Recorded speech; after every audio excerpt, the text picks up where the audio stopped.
Evening বন্ধুরা, তোমরা কেমন আছো? আশা করি ভালো আছো, আমিও ভালো আছি। তো আজকে দেখো নিচে নামলাম, হঠাৎ দেখি মেজোজা বসে আছে আর বলছে বাবা এই তোমার কথাই বলছিলাম। বললাম তাই, তাহলে চলো মনুদির বাড়ির শাড়িটা নিয়ে আসতে যাই। তো আমি আর আমার মেজোজা যাচ্ছি মনুদির বাড়ি, হাঁটতে হাঁটতে আর ভিডিও করতে করতে যাচ্ছি। বললাম চলো একটুখানি রাস্তায় হাঁটতে হাঁটতে ভিডিও করতে করতে যাই। সাধারণত আমার সবসময় নিচে নামতে নামতে একটু দেরি হয়, নামা হয় না ঠিক মতন। তো মনুদির বাড়ি একটু আমাদের বাড়ি থেকে অনেকটা দূর। আমি বিয়ের পর থেকেই মনুদির কাছেই ফলস পাড় পিকো লাগাই, এবং আমাদের মানে না লাগালে ওনার কাছে মনে হয় না যেন যে ভালো হলো জিনিসটা। তো হাঁটতে হাঁটতে যাচ্ছি আর গল্প করছি। মেজা বলছে হ্যাঁ তুমিও সবসময়, তোমাকেও পাওয়া যায় না আর আমিও থাকি না।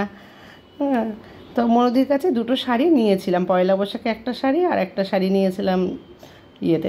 বলতে বলতে মনুদির বাড়ির দরজার সামনে চলে আসলাম, দরজা নাড়লাম, মনুদি খুলে দিল। তো ভিডিও করছি, মনুদি বলছে বাবা ভিডিও করছো এই বাড়িতে? আমলাম কেন? আর মনুদি এত পয় পরিষ্কার, মানে ঘর বাড়ি টিপটাপ গুছানো, দেখেই বুঝতে পারছো।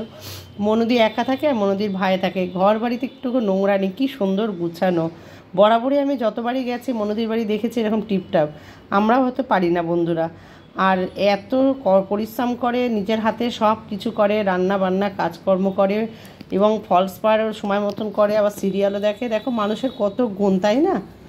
তো খুব সুন্দর ফলস পাড় পিকো করে। তা আমি শাড়ি দিয়েছিলাম, দুটো শাড়ি, আমার মেজো একটা দিয়েছিল। অনেক দিন হয়ে গেছে তাই আমি নিয়েই যাবো আজকে শাড়িটা। তা মনুদি বলছি মা ভিডিও করো না, লোকে কি বলবে? বললাম তো কী হয়েছে, গুণী মানুষের গুণী কদর করবে, তাই না? তো পয়লা বৈশাখে একটা শাড়ি নিয়ে নেবো না, আমার বর দেয়নি, মানে আমি বললাম একটা শাড়ি তাহলে কিনে দাও আমি পরবো। তারপরে পয়লা বৈশাখে শাড়িটা নিলাম। আর এই শাড়িটা আমি দেখো নিয়েছি পয়লা বৈশাখে, বর দিয়েছে। এটা আমার খুবই ভালো লেগেছে যে পুজোতে পরবো, একটুখানি পুজো টুজো দেবো, একটু পুজো পুজো ভাব। আমার এই শাড়িগুলো একটু পরার ইচ্ছা ছিল, তো নিয়েছি। আর লাল ব্লাউজ আছে, সাদা সায়াও আছে, আলাদা করে আর কিছুই কিনতে হবে না, সব কম্বিনেশন আছে আমার।